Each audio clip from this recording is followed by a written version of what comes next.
A blockade on your blockade. After failing to reopen the Strait of Hormuz, the US now says it will impose its own naval blockade. And Trump versus the Pope. Scathing words for the head of the Catholic Church after the pontiff criticized the war on Iran. Here's what happened over the last 24 hours. Well, we're going to be blockading. It'll take a little while, but it'll be effective pretty soon.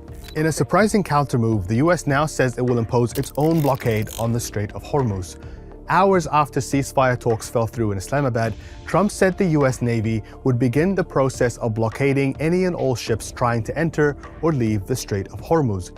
He also called Iran's blockade of the strait an illegal act of extortion. Then US Central Command clarified that slightly, saying that starting 10 a.m. Eastern Time, only vessels departing Iranian ports and coastal areas would be stopped. So effectively a checkpoint somewhere here, further away from Iran's coast where US ships could be targeted. But this won't be so simple. For one thing, Iran has effectively narrowed the traffic lanes through the strait by threatening to plant sea mines in this area.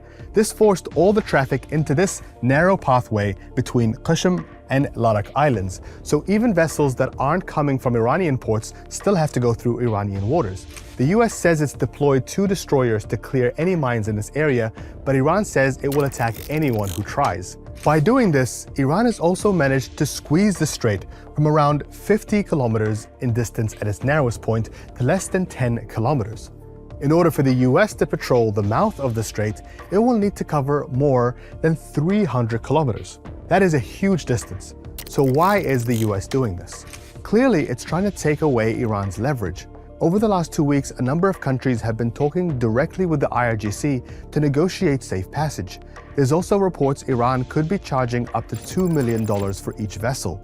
By blocking its ability to do this, Trump hopes he can pressure Iran's leaders to give in to his demands at the negotiating table and save face for what's been a humiliating stalemate for the US. And Trump slashed out at Pope Leo over his objections to the war. In a Truth Social post, the US president called the Chicago-born pontiff weak on crime and terrible for foreign policy. This was in response to a number of recent comments from the Pope. Last week, he posted on X that anyone who followed Jesus Christ, quote, is never on the side of those who once wielded the sword and today drop bombs. Then on Saturday, he seemed to address Trump directly. Basta con l'idolatria di se stessi e del denaro.